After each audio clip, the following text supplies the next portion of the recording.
says that it occurs in the 4th week. So this is going on concurrently with the cell line formation and all that stuff.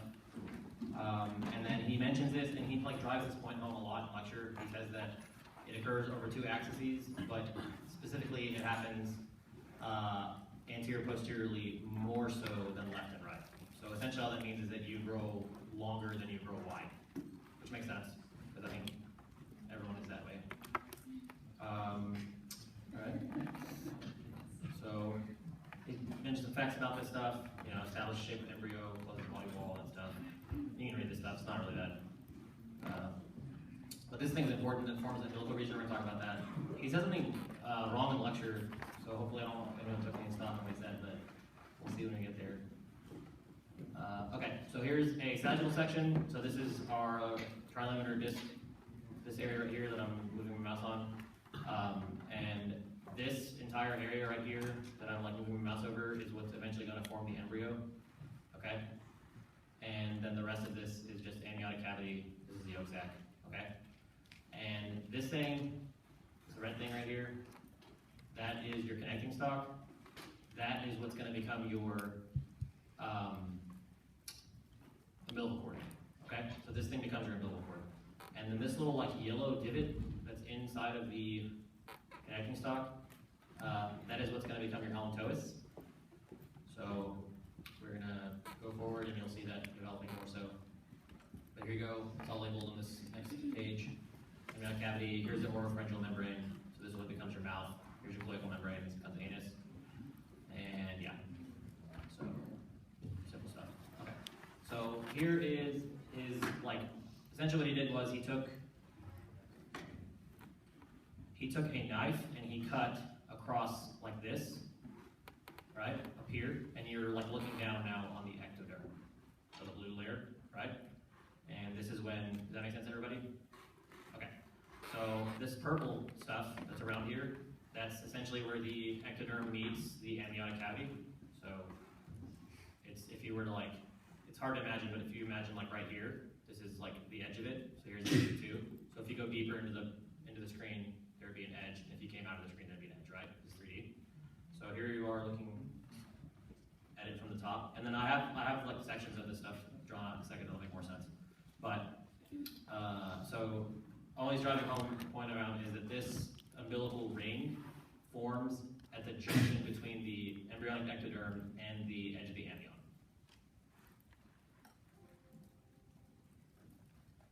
And he talks about the umbilical ring quite a bit, how it doesn't change size much. It kind of stays the same size. So here's his 3D rendition of this, in the sense that this purple line is supposed to be projecting out of the page. Does that make sense to everybody? And then that's supposed to be like, here's a juncture between the, where it's becoming amniotic lining, and then this darker blue, I guess. I don't know if you guys can tell the difference in color. I guess you can. It looks a little bit greener up here than it does down here. You'll see it when you have it in front of you on the smaller one. But this is connecting stalk. I have it labeled as umbilical cord, and then this is your presumptive allantois. So this is what's going to become your allantois. And essentially what's going to happen is all this area, so this amniotic cavity and your embryo are going to grow up. So they're going to grow dorsally. So this is dorsal, right? And this is ventral. So these are going to grow dorsally, and then this area is going to grow ventrally, and it's also going to like pinch off in the middle here, because this connecting stalk and the presumptive allantois that are like connected together, basically, they're going to like shrink in here, and they're going to go upwards. And you'll see that in a second when we move things slowly.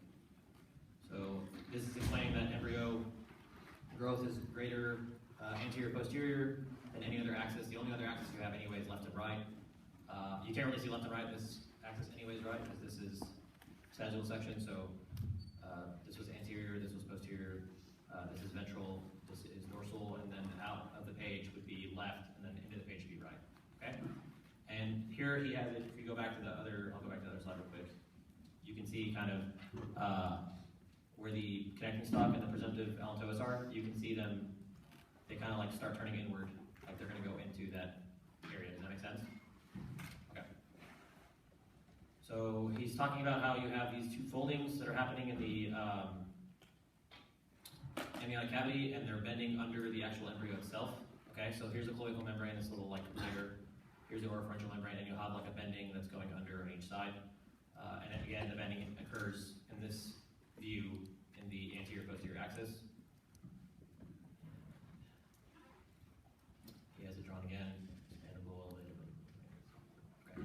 So here he fast forward a couple days to show you more so what's happening. Not much. I mean, nothing really occurred that you guys need to like be super aware of at this point. He talks about it more later in the lecture, but it's just this entire area. So let's go back. This area right here.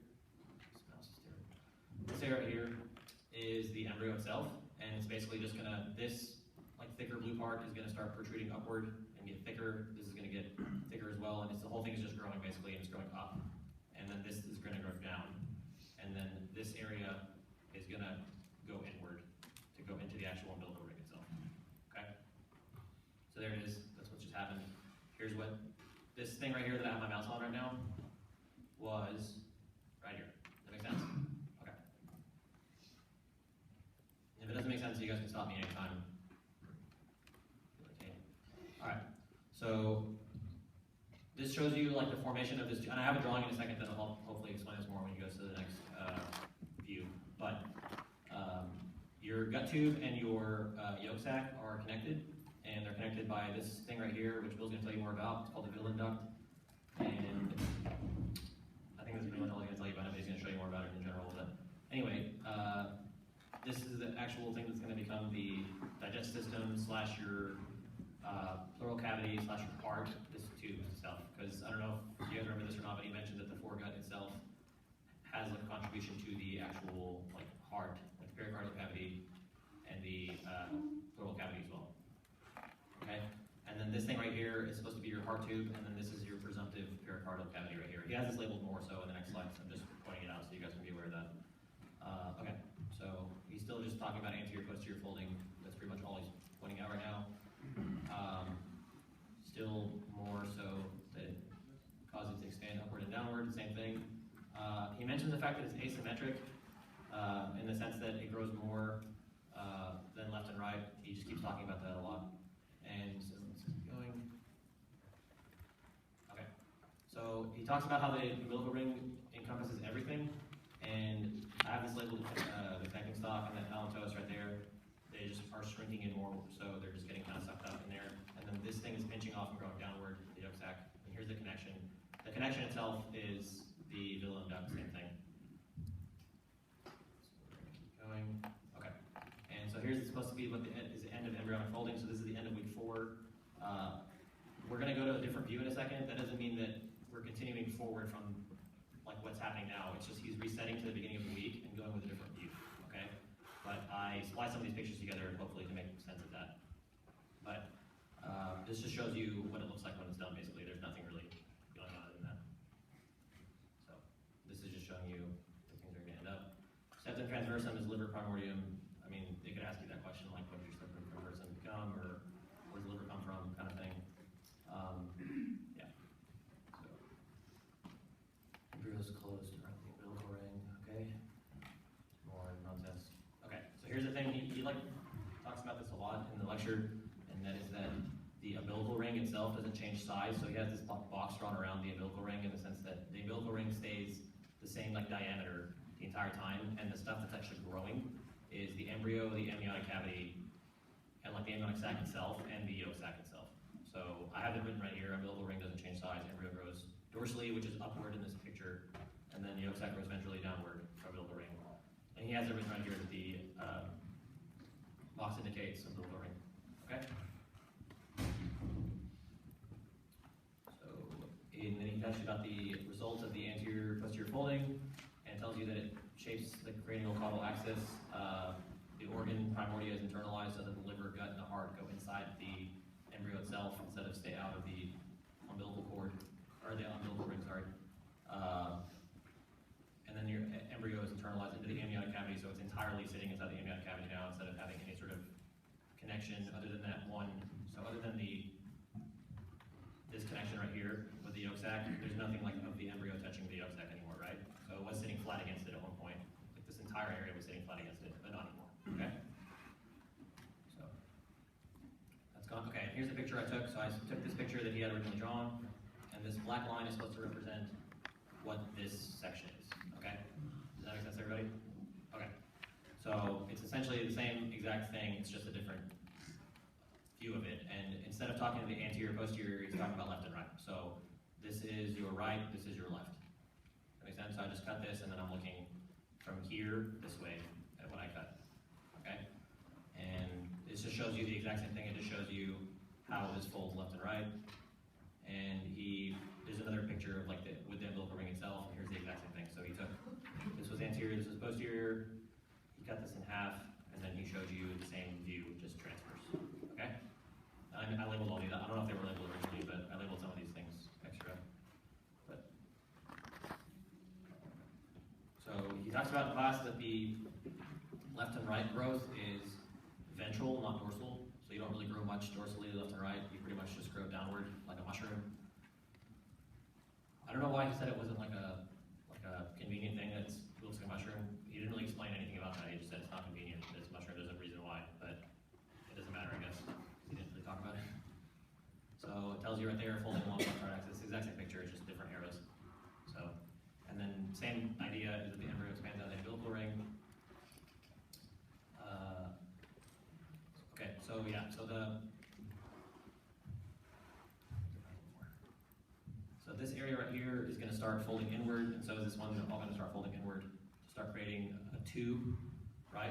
And that's where you get the whole like tube within a tube idea. I'm sure you guys have heard that a lot by now, but here's the gut tube itself. And so essentially what happens is, where I have my like cursor right now, this side and this side, they're going to pinch in, and they're going to pinch right here and right here. And then this is supposed to be the yolk sac. This thing right here is supposed to be what's going to become the gut tube, right? So originally it all looks like one like cavity, but this is not, these are two separate things. It's just they haven't been separated out yet, because the way this was cut, it was cut in the area of the yolk sac, but it's not any thinner than the rest of it. And you'll see I have another section that I have a drawing that I drew that I'll hopefully explain that more. But there you go. So there's connection to the yolk sac, which is Villen duct, gut tube, yolk sac. Everyone with me so far? And it says in lecture, yeah, this says the transverse section and the plane of the yolk sac connection itself, and I think the next page is the one I'm drawing. Yeah, okay, so I drew this. So here's the sagittal section of this is just supposed to be the yolk sac and gut tube, okay? So here's your gut tube right here, yolk sac. This is like one cut, this is another cut, and then this corresponds with this cut, and this one corresponds with this cut. Does it make sense to everybody? Okay. And then, just in case, this is sagittal, this is transverse.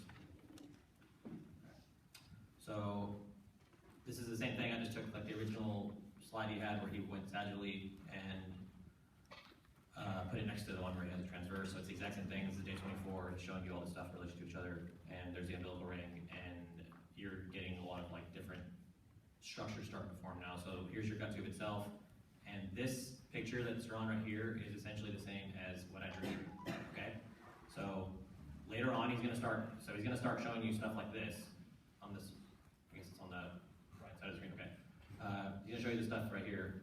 And this is supposed to be, he has it in class written as ventral to it, but then he says posterior, so I changed that. So this is like posterior to where the yolk sac connection is. So that's why I drew this picture. So the cut he made for this, right, is right here. Does that make sense? Okay. So that's pretty much the whole thing. He's just showing you that at this level, and this is day 28 by the way, so this one before, you can still have, you still have this stuff like hanging out and it looks, it's not fully closed yet. This one right here, it's fully closed, okay? In this area, over here it's still not, you still have the yolk sac sticking out. And I don't even really know what the Villen duct does, I just know it's a connection between, we were talking about this earlier, we have no idea what it does. I don't know if he knows more about it now than I do, but I don't know. I'm sure he'll tell you more about it later. Anyway, so then he has this couple of things like labeled on the slides that are the same, which is the septum transversum becomes liver. So I'm assuming that's like super high, like he ever knocked, I'm sure that would be like a knock he would do. Thomas knock. So embryo shape, okay. This is just all more facts about lateral folding. So this is like, he gave you the facts about what anterior posterior does, and this gives you facts about what lateral folding does. I guess ventral walls closing is the biggest thing here. That was different from the other one. So this fact right here is a pretty big deal. This one's kind of obvious, the embryo shape along left and right, dorsal ventral axis. I mean,